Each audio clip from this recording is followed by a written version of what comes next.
আমন্ত্রণ জানাচ্ছি প্রিয় দর্শক মানচিত্রের নিয়মিত আয়োজন কথোপকথনে। আহ, আসলেই দুঃখজনক।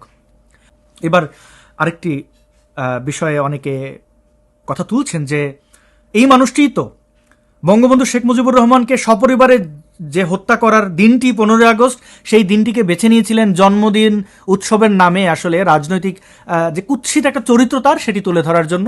এবং এখন প্রাকৃতিক নিয়মেই তার মৃত্যু দিবসটি সম্পর্কে আমরা স্পষ্ট নই। খালেদা জিয়া সেই ব্যক্তিই তো যার জন্ম সনদে একটা জন্ম তারিখ, বৈবাহিক সনদে আরেকটা, পাসপোর্টে একটা, ন্যাশনাল আইডি কার্ডে আরেকটা, মানে একটা মানুষের 14 জায়গায় 14 রকমের ডেট লেখা রয়েছে। এবং তিনি স্বতঃপ্রণোদিত হয়ে 15ই আগস্টকে বেছে নিয়েছেন জন্মদিন উৎসব করার জন্য। এখানে তিনি সততার আশ্রয় নিয়েছেন নাকি তার কুৎসিত সেই চরিত্রটি আমাদেরকে দেখিয়েছেন? এমন তো না যে তার মৃত্যুর পরে অন্য কেউ তার এই দিবসটি নিয়ে ছিনিমিনি খেলছে, ব্যাপারটা এরকম নয়। এখন আপনি বলতে পারেন যে হ্যাঁ, 15ই আগস্ট এমন কোন দিন যে ওই দিনে মানুষ বিয়ে করতে পারবে না, জন্মাইতে কেউ পারবে না? অবশ্যই পারবে। জেনুইন হলে আপনি জন্মান, আপনি বিয়ে করেন, বউ ভাগায় নেন, হানিমুনে যান, যা ইচ্ছা করেন। কিন্তু কথা হচ্ছে একটা মানুষের 14 জায়গায় 14 দিন জন্ম তারিখ কেন হবে? হ্যাঁ, আপনি বলবেন বাংলাদেশে তো এগুলো বুলটুল হয়, দপ্তরের এই উদাসীনতার কারণে কারোর জাতীয় জন্মদিন হয়ে যায়, অর্থাৎ জানুয়ারি 1, মানে 1 তারিখ জানুয়ারির, বা স্কুলে এরকম সার্টিফিকেটসে এক ধরনের জন্মদিন, ন্যাশনাল আইডি কার্ড বা এটা হইতে পারে একটা দুইটা জায়গায় একটু ভিন্ন। কিন্তু তাই বলে 14 জায়গায় 14 রকমের জন্ম তারিখ কেন হবে? এবং একজন প্রধানমন্ত্রী হয়ে, তিনি প্রধানমন্ত্রী থাকা অবস্থায় এই বদমাশিটা করেছেন যে 15ই আগস্ট তিনি ঘটা করে জন্মদিন পালন করেছেন। তো এখন তার মৃত্যু দিবস সম্পর্কে আমরা স্পষ্ট নই, ঠিকই তো আছে। সাবেক প্রধানমন্ত্রী হিসেবে ওনার প্রতি আমার সম্মান আছে বা নাই তাও বলতে পারছি না, কারণ তিনি তো আসলে এমন কোনো ভালো কাজ করে যান নাই যেটা নিয়ে আসলে অ্যাপ্রিসিয়েট করব। এইবার হচ্ছে তার সুযোগ্য বা কুযোগ্য পুত্র তারেক জিয়ার কথায় আসি। শেখ হাসিনারে গ্রেনেড মারছিলেন, ভয় আপনারা কেউ না মাইরে দেয়, চোর তো অন্যরে চোরই মনে করবে। 10 ট্রাক অস্ত্র সাপ্লাই দিছিলেন ভারতের মধ্যে অশান্তি সৃষ্টি করার জন্য, সেখানে ভয়টা কোথায়? নাকি মিলিটারির সাথে আকাম কুকাম করছেন? মাজা ভেঙে দিল কেন মিলিটারি? ওটা তো শেখ হাসিনার আমল ছিল না, ওটা তো এই ফখরুদ্দিন মঈনুদ্দিনের আমল ছিল। আপনার মাজা ভাঙছে কেন? আপনি এত ভালো মানুষ, আপনার মাজা ভাঙে কেন? কাহিনীটা কি রে ভাই? আপনি না নেতা, একটু ভাবেন। করছেন তো কিছু না কিছু, আপনি জানেন, আমরাও কিছুটা অনুভব করতে পারি। এইভাবে রাজনীতি করবেন? এবং দেখেন এই কাওয়ার্ডগুলো সবগুলো কিন্তু রসুনের কোয়ার মতো এক জায়গায়। পিনাকির দিকে তাকান, ও বাংলাদেশে কালাজ্বরের জাল ওষুধ খাওয়াইয়া প্রায় 300 শিশু হত্যা করছে। তারপরে ওই জায়গায় ও বিচারের সম্মুখীন হবে, তাই পালায়ে গেছে ভারতে। ভারতে পালায়ে যে রয়ের মদদে বা কার মদদে জানি না, সে ভারতের জাল পাসপোর্ট বানাইছে, বানায় ওইটা নিয়ে থাইল্যান্ড গেছে, ওইখান থেকে ফ্রান্স যেয়ে ওখানে বসে চিৎকার করে, ওইখানে বসে ধানমন্ডির 32 নম্বর ভাঙায়। এর বাড়ি ওই নারীরে নিয়ে, মানে এমন কোনো ব্যক্তি নাই যাদের নিয়ে বিষাদগার করে না। তো ওই পিনাকি আসে না কেন? কারণ একই, ওর ওই হ্যাডাম নাই, ওর এমনিতেও তো জিনিসপত্র নিয়ে বিতর্ক আছে, তো ওর গলা শুকিয়ে যায় বাংলাদেশের কথা শুনলে। সে না আবার স্টেক হোল্ডার আবু তালেব, এত বড় তালেবর এতদিনে ফ্রান্স থেকে আসতে পারে, অথচ আমাদের ভাই ব্রাদার যারা ফ্রান্স থাকে, আমেরিকা থাকে, লন্ডন থাকে, অ্যাসাইলাম ক্লেম করে, তারা ভারতে ঢুকে বাংলাদেশে ঢোকে, মানে ওই বুঝেন তো, বিয়ে শাদী করার জন্য বিভিন্নভাবে আসে। এই লিডারদের হ্যাডাম হয় না? তুই যেভাবে ভারতে পালাইয়া গিয়া পাসপোর্ট বানাইয়া ফ্রান্স গেছো, ওইভাবে ভারতে পালাই আবার যা, ওইখান থেকে বর্ডার ক্রস করে বাংলাদেশে ঢুকে বল ইনকিলাব জিন্দাবাদ, দেখ তোরে সায়দাবাদ কেমনি করে দেয়। মানুষের ক্ষতি এই ধ্বংস কইরা দেশে ফিরতে তো হ্যাডাম লাগবে। ফখরুল ইসলাম আলমগীরের একটা বেয়াদব জামাই আছে না, যে একটা শব্দকে খুব নর্মাল করার চেষ্টা করেছে গত 10 বছর ধরে, ভিডিও তৈরি করে দাঁত চিপে চেপে, ওর বিহারির বাচ্চা অনেকে বলে, আমি জানি না ওর জন্ম পরিচয় কি। এই যে মাদার চ দিয়ে একটা শব্দ আছে না, আমি এই শব্দগুলো আর ব্যবহার করবো না সিদ্ধান্ত নিয়েছি। তো মা চ এগুলোই ছিল তার ভাষা, যাকে তাকে এরকম এই শব্দগুলো ব্যবহার করেছে। আরেকটা আছে না কি, সাউয়া সা দিয়ে কি একটা নাম, হাদি, এই ধরনের পোলাপান। মানে আপনি দেখেন ওই ফখরুলের জামাই, ওরও হ্যাডাম নাই বাংলাদেশে আসার, ওই আইসা চিপা চেপা, তুই এখন দেশে তোদের সরকার ক্ষমতায়, রাজনীতি কর, আকাম করবা, আবার দেশেও আসবা না, আবার বড় বড় কথা বলবা, এগুলা কেন? এই জুলকারনাইন সাহের দেখেন না, বিশাল সাংবাদিক, অল দ্য প্রাইম মিনিস্টার্স মেনে কি হয়েছে, হুইসেল ব্লোয়ার। কই ব্লো কি দাও এখন ব্লো, মানে হুইসেল কই তোমার? আসো বাংলাদেশে, আসবা না কেন? তোমরা না নেতা, মানুষকে উস্কানি দাও, ক্ষতি করো। আবার ওই নেত্রলাল কত লাল দেখলাম এসে নাটক ফাটক করে গাট্টি বস্তা গুটায় চলে যায়।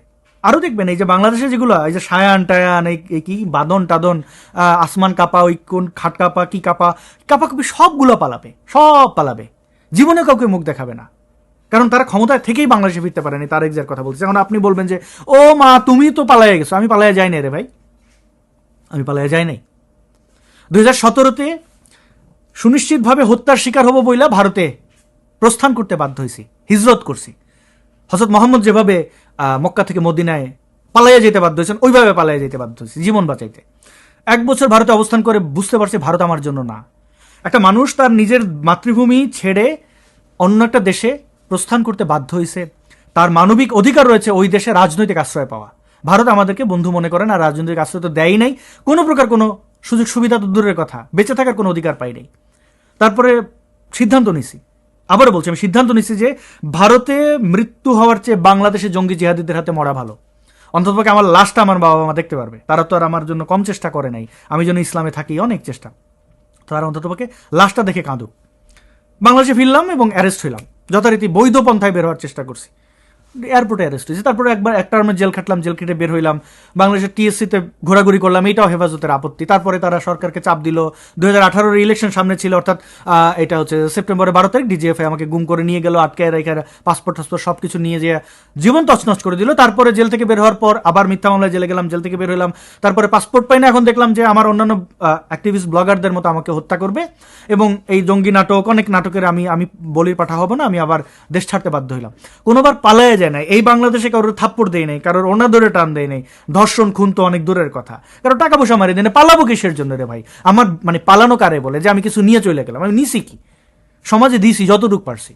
এবং এই ইসলামিক সন্ত্রাসীরা বিশ্বাস করে যে হুমকি ধমকি, মানে এরা দেখেন, আপনি বলতে পারেন যে আপনি তো নবীর নিয়ে এইসব বলছেন বলে আপনার দেশ ছাড়তে হয়েছে। না, ব্যাপারটা ওইরকম না। শুরু আমি করি নাই, শুরু এই ইসলামিক সন্ত্রাসীরা করছে। এই ইসলামিক সন্ত্রাসীরাই শুরু করে। আপনি দেখেন আপনার চারপাশে, আপনি মেলা করবেন কিনা সে আইসাত বাধা দেবে, আপনি আপনার বিয়েতে গান বাজাবেন কিনা সে আইসা ডিসাইড করে দেবে। আরে ভাই, বিশেষ অঙ্গের মাথা কাটা থেকে শুরু করে দাড়ি কতটুকু রাখবেন, মাথায় টুপি কিরকম দেবেন, আন্ডারওয়্যার কিরকম পরবেন, মোবাইল ফোন কি কি চালাবেন, কি কি না, কোন সাইটে ঢুকবেন, সব তারা ডিসাইড করে দেবে। আপনার এই তারা নির্ধারণ করে দেওয়া জিনিস আপনি মানবেন না, আপনার বিভিন্ন ট্যাগ দিয়ে আপনার উপর আক্রমণ করবে। ভাই, আমার ব্যক্তি জীবনে আঘাত দিছে আইসা, শুধুমাত্র আমার কো অ্যাক্টিভিস্টদের হত্যা করছে বইলেই যে আমি আরও অনেক বেশি ডেডিকেশন দেখাইছি, ব্যাপারটা এরকম না। সব কিছুতে তারা এটা করছে। এখন তারা ভাবে তাদের মতো কাওয়ার্ড সবাই হবে। আপনি আমার ব্যক্তিগত জীবনে এসে আপনি আঘাত করবেন, আমার জীবন তছনছ করে দেবেন, আর আমি আপনার নবীরে চুমু দেবো। এই গত 10 বছরে অ্যাক্টিভিজমে কি পারছেন? কিছু করতে পারেন নাই। যাই হোক, পালাই নাই, এটা হচ্ছে সোজা কথা। এই ধর্মীয় সন্ত্রাসীদের মধ্যে থেকে মরে যাওয়ার পক্ষে আমি না, কারণ আমাকে অনেক কিছু করতে হবে, আমি করেছি, করব। তো সবাই সব কিছু তুলনা দেওয়া উচিত না। আমি জানি এই প্রসঙ্গটা না আনলেও চলতো, কিন্তু আপনারা এটা বলবেন। দেখেন ভাই, আমি অ্যাক্টিভিস্ট, রাজনৈতিক কোনো ক্ষমতার স্বাদ কোনোদিন নেই নাই। অ্যাক্টিভিজম করে কারো কাছ থেকে চাঁদাবাজি করি নাই, যেটা ইলিয়াস পিনাকি এরা করে এবং এরা দেশ থেকে পালাই রয়েছে। আমি এরকম কাজ জীবনে করি নাই, কোনোদিন করবো না, কোনো ফৌজদারি অপরাধ করি নাই। সুতরাং দেশে আমি ফিরবো। কবে ফিরবো? আমাদের অনুকূলের সরকার। অনুকূলের সরকার মানে কি? আমাকে আলাদা খাতির করতে হবে না। এই দেশ যে কারণে স্বাধীন হয়েছে, মুক্তিযুদ্ধ। কি কারণে? সকল মতের, সকল বর্ণের, সকল জাতিগোষ্ঠী এই দেশে বসবাস করবে, তাই তো? মুক্তিযুদ্ধ আমাকে রাইটস দেয় আমি ধর্মবিশ্বাস না করে বাংলাদেশে থাকার। মুক্তিযুদ্ধ এই দেশের আইন, সংবিধান আমাকে রাইটস দেয়, কিন্তু সংবিধান, আইন, আমার সেই রাইটস তারা রক্ষা করতে পারে নাই। ফলে ইসলামিস্টরা এসে আঘাত দিছে, তাদেরকেও আমি ভার্বালি আঘাত দিছি, তাদের ফান্ডামেন্টাল বিশ্বাসে আঘাত দিছি। আমার তো কিছু করার নাই। আপনি আমার এই দেশ থেকে বের করে দেবেন, জেল খাটাবেন, একের পর এক অত্যাচার করবেন, আমি কেন মুখ বুঝে সহ্য করব? তো আমার সেই রাইটস যদি কোনো দল দেয়, কালকে আমি বাংলাদেশে চলে যাব। আমি তারেক জিয়া, পিনাকি, ইলিয়াস না, কারণ ওই দেশে আমি জন্মাইছি, ওইটা আমার দেশ। আমি আমার দেশের উন্নয়ন করার জন্য আমার দেশে থাকা জরুরি। এখন সময় বলে দেবে, নিশ্চয়ই বাংলাদেশে ফিরবো, অবশ্যই ফিরবো। কিন্তু আফসোস হইতেছে এই যে বীরদের সাহস দেখে, মানে এত কথা বলো, দেশে যাওয়ার হ্যাডাম রাখো না, কেন রাখো না? এবং শেখ হাসিনার 5ই আগস্টের ক্ষমতা পতনের পর আমি দুঃখ পেয়েছি, আমি খুশি হইনি। এবং এখন আরও বেশি ব্যাপারটা নিয়ে সিরিয়াস আমি। এবং শেখ হাসিনাকে বলি যে আপনি 5 আগস্টের পর যা কিছু হারাইছেন, কয়েকটা জিনিস পাইছেন। আপনার জীবনের সবচেয়ে বড় পাওয়া হচ্ছে আপনার জীবন, আপনি বেঁচে আছেন। আপনার উপরে বঙ্গবন্ধু হত্যার পরে কয়েকবার অ্যাটেম্প নেওয়া হয়েছে, 16-17 বার টার্গেট করেছে আপনাকে হত্যার জন্য। সবচেয়ে ভয়াবহ ছিল 21শে আগস্ট। এগুলো আমাদের সামনে লাইভ দেখা। তো তারপর আপনি বেঁচে আছেন, এমনকি এই এই সকল বিপ্লব 5ই আগস্ট আপনার হত্যার একদম চূড়ান্ত, মানে এই হত্যা যে আপনাকে করতেই হবে তার পর তো আমেরিকাও তৈরি করছিল, তো সেখান থেকে আপনি বাঁচছেন। আপনি অনেক আনন্দিত থাকেন আপনার জীবন নিয়ে যে আপনি বেঁচে আছেন, এবং এটা আমাদের জন্য স্বস্তির খবর, আপনি বেঁচে আছেন। এরপরে যদি কোনো কিছু আপনি মনে করেন আপনার অ্যাচিভমেন্ট বা আপনি পাইছেন কোনো কিছু না করে, তার মধ্যে অন্যতম হইতে পারে খালেদা জিয়া আপনার আমলে মারা যায় নাই। কারণ শেখ হাসিনা ক্ষমতা থাকা অবস্থায় এদের কান্নাকাটি করতে দেখেছি যে খালেদা জিয়াকে বিদেশে যেতে দিচ্ছে না, কত বড় মানবাধিকার লঙ্ঘন হচ্ছে, এই সেই। সেনাকুঞ্জে যাইতে পারেন, তার চিকিৎসার জন্য বিদেশে নিয়ে গেলেন না কেন তারেক? শেখ হাসিনা তো বেঁচে গেছেন এরকম একটা অপবাদ থেকে, নইলে এখন সবাই বলা বলি করতো, বুদ্ধিজীবী থেকে শুরু করে টুদ্দিজীবী, টুপিওয়ালা থেকে শুরু করে ধুতিওয়ালা, সবাই বলতো যে আর হাসিনা মাইরে বলছে খালেদা জিয়ারে, এখন অ্যাকুরিয়ামে বা মমি করে রেখে দিছে। এই অপবাদ থেকে শেখ হাসিনা আপনি বেঁচে গেছেন, এইটা আজীবনের অপবাদ, যেটা আপনি কোনোদিন মুছতে পারতেন না। আপনার বিরুদ্ধে আরও অনেক অপবাদ ছিল, গুম টুম, যদিও আমি গুমের শিকার হয়েছি অল্প সময়ের জন্য, গুম যে আপনি করছেন এটা সত্য, কিন্তু যেগুলো দেখানো হয়েছে আয়নাঘর ফায়নাঘর, এই যে এই যে এই যে রাবিশ জিনিসপত্র, সেখান থেকে আমি আরও অনেক কিছু জিনিস স্পষ্ট হয়েছি। আপনি মানুষকে হত্যা করতে বলছেন, সেই কল রেকর্ডও আমি সুলতানুর রহমানের সেই পর্বটি আপনারা অনেকেই দেখেছেন, রিপোর্টটি, যেখানে দেখা যাচ্ছে যে আসলে শেখ হাসিনা বলছেন যে আমি মানুষ মেরে ক্ষমতায় থাকবো না। অনেক আসসালামু আলাইকুম রহমতুল্লাহি আবরকাতুহু। সম্মানিত দর্শক, 2025 সনের 16 ডিসেম্বর তারিখে বাংলাদেশের যে বিজয় দিবস, এই দিবসে ভারতের প্রধানমন্ত্রী তার একটি টুইট বার্তায় তিনি এই 16 ডিসেম্বরের বিজয়কে ভারতের বিজয় এবং পাকিস্তানের পরাজয় বলে উল্লেখ করেছেন। দ্বিতীয়ত, তিনি ভারত এবং পাকিস্তানের যে যুদ্ধ, সে যুদ্ধে ভারতের নিরঙ্কুশ বিজয়ে যারা বিজয়ী বীর সেনানী ছিলেন তাদেরকে ধন্যবাদ জানিয়েছেন। আর তার সেই যে টুইট বার্তাটি, যেটিকে এক্স হ্যান্ডেল বলা হচ্ছে ইদানিং, তো সেই এক্স হ্যান্ডেলে তার যে বক্তব্যটি, এটি সারা বাংলাদেশে রীতিমতো তোলপাড় তৈরি করে। সবাই বলার চেষ্টা করে যেটা কী ধরনের কথা। আমাদের মহান মুক্তিযুদ্ধ এবং আমাদের এই দেশে 90,000-এর চাইতেও বেশি পাকিস্তানি সৈন্য রেসকোর্স ময়দানে যে আত্মসমর্পণ করল, সেই আত্মসমর্পণের দলিলে ভারত স্বাক্ষর করেছে সেই যৌথ বাহিনীর, মানে মুক্তিযোদ্ধা এবং ভারতীয় বাহিনীর যে সম্মিলিত কমান্ড, সেই যৌথ কমান্ডের যিনি প্রধান ছিলেন তার নিকট, তো জেনারেল অরোরার নিকট। এটাকে নরেন্দ্র মোদী কেন অস্বীকার করছেন? কেন তিনি বাংলাদেশের নাম স্মরণ করছেন না? কেন 16 ডিসেম্বর বাংলাদেশের বিজয় দিবস তিনি বলছেন না? এটি নিয়ে কিন্তু বিতর্ক চলছে, এবং সে বিতর্ক আজকের নয়, এ বিতর্ক বহুদিনের পুরনো। এবং ভারত বাংলাদেশের যে মুক্তিযুদ্ধ, আমরা আমাদের দেশে বসে যে ন্যারেটিভগুলো তৈরি করছি, সেই ন্যারেটিভটি ভারতের মুখ থেকে কেবলই মাত্র বঙ্গবন্ধু তার স্বীকৃতি আদায় করতে পেরেছিলেন। এছাড়া বঙ্গবন্ধু পরবর্তীতে যারাই ক্ষমতায় এসেছে, তারা 1971 সনের যে যুদ্ধ, সেই যুদ্ধটাকে তারা ভারত পাকিস্তান যুদ্ধ হিসেবে বর্ণনা করার চেষ্টা করছেন। এখানে বাস্তব কি ঘটেছিল সেটা আমরা বলি। আপনারা জানেন যে ভারতের যে কমান্ড, মানে মিলিটারি যে কমান্ড, এটার দুটো বিভাগ রয়েছে। আমাদের যেমন ঢাকা আওয়ামী লীগ উত্তর দক্ষিণ, কিংবা ঢাকা জেলা বিএনপি উত্তর দক্ষিণ, কিংবা চট্টগ্রাম উত্তর চট্টগ্রাম দক্ষিণ, মানে যেই জেলা শহরগুলোতে বা বিভাগীয় শহরগুলোতে সংগঠন খুব বড় হয়ে যায়, তখন সেখানে দুটো ভাগে ভাগ করা হয়, উত্তর এবং দক্ষিণ। তো এভাবে কোথাও পূর্ব বা কোথাও পশ্চিম, আমাদের এই শহর উত্তর দক্ষিণটি মানে এইভাবে আড়াআড়ি করলে সবার জন্য ভালো হয়। কিন্তু যদি এমন হতো তাহলে পূর্ব এবং পশ্চিম হিসেবে তারা ভাগ করত। তো ভারত তাদের যে সেনাবাহিনীর যে বিন্যাস, এটি মূলত দুটো কমান্ডে তারা ভাগ করেছে। একটা হলো ইস্টার্ন রিজন, পূর্বাঞ্চলীয় যে কমান্ড, যেমন আমেরিকা রয়েছে প্যাসিফিক কমান্ড, তো এরকম ভারতে রয়েছে পূর্বাঞ্চলীয় কমান্ড। এখন পূর্বাঞ্চলীয় কমান্ড বলতে আমাদের বাংলাদেশ এবং ভারতের যে 7 সিস্টার্স, এই অঞ্চলটি সেনাবাহিনীর যে কমান্ড নিয়ন্ত্রণ করে, এটা হলো পূর্বাঞ্চলীয় কমান্ড, ইস্টার্ন রিজন। আর আরেকটি কমান্ড হলো ওয়েস্টার্ন রিজন, সেটি হলো কাশ্মীর, পাঞ্জাব, পাকিস্তান।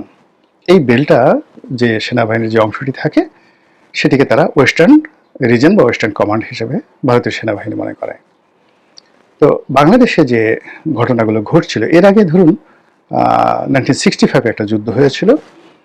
তো সেই যুদ্ধে ভারত এবং পাকিস্তানের সেই যুদ্ধে পুরো যুদ্ধটাই ছিল ভারতের ওয়েস্টার্ন কমান্ডের মাধ্যমে।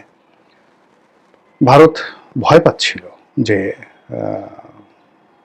যাকে বলা হয় যদি ঢাকাতে পাকিস্তান সেনাবাহিনীর যে কমান্ড রয়েছে এবং 1965-এ যাকে বলা হয় যদি পাকিস্তান আর্মি চাইতো এটি আসলে 24 ঘন্টার বেশি লাগতো না। যে ভয়টা ভারত করেছিল সেটি হলো যে এখানে তো ঢাকাতে প্রায় 1 লাখ সৈন্য ছিল, পাকিস্তানের 1 লাখ সৈন্য ছিল 65-এ। তো যখন পাঞ্জাব ফ্রন্টে যুদ্ধ হচ্ছিল, ওয়েস্টার্ন ফ্রন্টে যুদ্ধ হচ্ছিল, তখন ইস্টার্ন রিজনটা বলতে গেলে ফাঁকা ছিল এবং এখানকার যত সৈন্য, ভারতের যত সৈন্য তারা সব ওই পাঞ্জাব রেজিমেন্টে তারা সমাবেশ ঘটিয়েছিল। ওখানে ব্যাপক যুদ্ধ আইয়ুব খানের জামানাতে। তখন ভারত ভয় পেয়েছিল যে যদি পূর্ববঙ্গে তাদের যে মেশিনারিজগুলো আছে এটাকে ফরওয়ার্ড করে তাহলে তো তারা ইচ্ছে করলে ভারতের যে 7 সিস্টার্স আছে এটাকে তারা বিচ্ছিন্ন করে দিতে পারে। এটা হলো ওদের ভয়। আবার অন্যদিকে পাকিস্তান আর্মি চিন্তা করছিল তাদের যে কোনো মূল্যে পাঞ্জাব রক্ষা করতে হবে, যে কোনো মূল্যে করাচি রক্ষা করতে হবে, ইসলামাবাদ রক্ষা করতে হবে, পিন্ডি রক্ষা করতে হবে। তারা বাংলাদেশ নিয়ে চিন্তাই করেনি, একদম চিন্তা করেনি।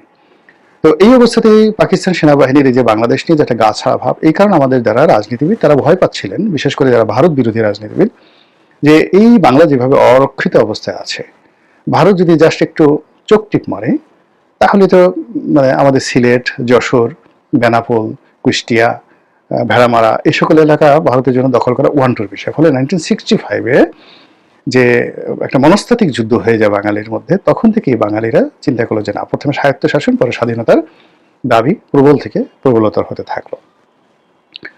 আর ভারত যেটা ওই যে ভয় পেয়েছিল ওই সময়টাতে 7 সিস্টার্স পাকিস্তান দখল করে নিতে পারে, ওই ভয়টা তাদের এমন যাকে বলা হয় মানে পর্যায়ে পৌঁছলো যে যুদ্ধ শেষ হওয়ার পর 1965-এর যুদ্ধ শেষ হওয়ার পর ভারতের অর্থনৈতিক অবস্থা খুব খারাপ, কিন্তু তারপরে তারা সর্বোচ্চ অর্থ বিনিয়োগ করেছে এই পূর্ববঙ্গে, মানে পাকিস্তানকে বিচ্ছিন্ন করে দেওয়ার জন্য।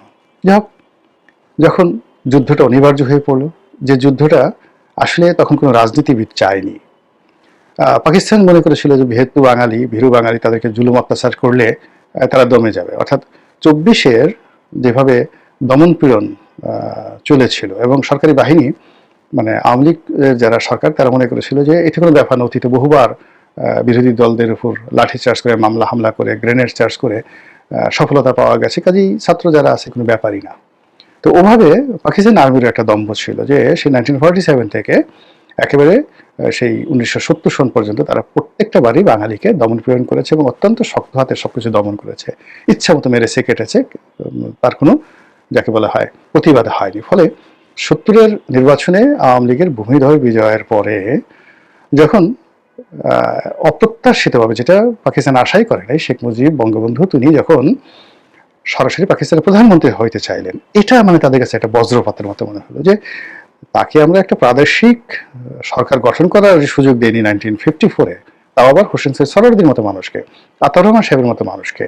তো সেখানে বঙ্গবন্ধু শেখ মুজিবুর রহমান তিনি একেবারে পাকিস্তানের প্রধানমন্ত্রী হবেন সম্মিলিতভাবে, এটা তাদের কাছে মনে হয় যেন এখন বাংলাদেশে যদি এই যে সমস্যা হলো যে বাংলাদেশে যদি এই যে যাকে বলা হয় এখন এই যে এনসিপির যে কোনো একজন নেতা সার্জিস যদি এখন প্রধানমন্ত্রী হতে চান, এটা তারেক রহমান সাহেবের ইগোতে যেভাবে লাগবে বা একেবারে হয়েই যান, যদি হাসনাত বা সার্জিস যদি হয়েই যান, মাহফুজ যদি হয়ে যান, তাহলে শেখ হাসিনা, বেগম জিয়া, তারেক রহমান সাহেব এমনকি জামাতের আমির দেখবেন যে গলা জড়াজড়ি করে কান্নাকাটি শুরু করবে, এক হয়ে যাবে। এটা কি হলো? সত্যি বঙ্গবন্ধুর এইভাবে ব্যাপক জনপ্রিয়তার কারণে পুরো পাকিস্তানে রীতিমতো সেনাবাহিনী থেকে শুরু করে সিভিল ব্যুরোক্রেসি এবং পলিটিক্যাল যারা এলিট তাদের মধ্যে রীতিমতো ভূমিকম্প শুরু হয়ে গেল। ফলে তারা ধৈর্য হারিয়ে 1971 সালের 25 মার্চ তারিখে তারা এই বাংলাদেশে যে বর্বরতা চালালো, এর ফলে যুদ্ধটা অনিবার্য হয়ে গেল। তো সেই যুদ্ধটা কিন্তু ঢিমে তালে একেবারে ডিসেম্বর মাসের 6 তারিখ পর্যন্ত চলছিল। আর 6 তারিখে যখন দেখলো যে পাকিস্তান তো এমনি এখানে আসলে তারা হতাশ ছিল, বিভিন্ন কারণে হতাশ ছিল, এর মধ্যে ভারত সরাসরি যুদ্ধে না জড়িয়ে অস্ত্র দিয়ে বিভিন্নভাবে দিয়ে এবং গ্লোবালি মানে পাবলিক রিলেশন করে, জনসংযোগ করে ইন্দিরা গান্ধী পুরো বিশ্ব জনমতটাকে পাকিস্তানের বিরুদ্ধে নিয়ে গিয়েছিল। তো তো ওই অবস্থাতে পাকিস্তান চিন্তা করলো যে বাঙালির কাছে এরকম একটা পরাজিত হওয়ার চেয়ে বরং ভারতের সাথে পরাজিত হওয়াটা বেটার। তখন তারা করলো কি, একসাথে ওই যে তাদের যে ইস্টার্ন রিজনের উল্টো দিকে যে ওয়েস্টার্ন রিজন আছে পাঞ্জাব, সেখানে তারা সরাসরি আক্রমণ করলো। ফলে ভারত এবং পাকিস্তানের সেই 1965 যুদ্ধের মতো 1971 সনে যেরকম একটা যুদ্ধ ওয়েস্টার্ন ফ্রন্টে শুরু হয়ে গেল ব্যাপক। এবং সেই যুদ্ধের ওসিলায়, যেহেতু ওখানে যুদ্ধ চলছে, সেই যুদ্ধের ওসিলায় এর আগে কিন্তু পাকিস্তানে মানে আমাদের পূর্ববঙ্গে ভারতের সৈন্য সমাবেশ করে। যেহেতু ওয়েস্টার্ন ফ্রন্টে যুদ্ধ হলো, সঙ্গে সঙ্গে ভারত পাকিস্তানের বিরুদ্ধে যুদ্ধ ঘোষণা করে ওখানে যুদ্ধ করলো আর এখানে সৈন্য সমাবেশ করলো। আর এই 16 তারিখ থেকে ওই দিন 4-5 দিনের মধ্যে যুদ্ধের সমস্ত গতি প্রকৃতি পাল্টে গেল। পাকিস্তানের সেনাবাহিনী আত্মসমর্পণ করলো এবং তারপর ইতিহাস তো নানা রকম জটিলতা তৈরি করতে চায় না। বঙ্গবন্ধু তখন জেলখানাতে। তো বঙ্গবন্ধু যখন জেলখানাতে, তখন এই যে 6 তারিখে যে পাকিস্তানি সৈন্য এখানে আসবে, মানে ভারতীয় সৈন্য আসবে পাকিস্তানি সৈন্যের বিরুদ্ধে, এই জন্য মুজিবনগর যে সরকার, প্রবাসী সরকার, তাদের সঙ্গে তাদের একটা চুক্তি হয়েছিল তাজউদ্দিন সাহেবের নেতৃত্বে। তো সেই চুক্তিতে অনেকগুলো বিষয়াদি ছিল, দেশের পররাষ্ট্রনীতি নিয়ে আগামীতে কি থাকবে না থাকবে, ভারতের অনেকগুলো শর্ত ছিল এবং প্রবাসী সরকার তাদের কোনো ওয়ে ছিল না, তারা সেটা মেনে নিয়েছিল। তো যখন বঙ্গবন্ধু বের হলেন জেল থেকে, বাংলাদেশে আসলেন, আসার পর তিনি প্রথম যে কাজটি করলেন সেই কাজটি হলো একেবারে সোজা সেই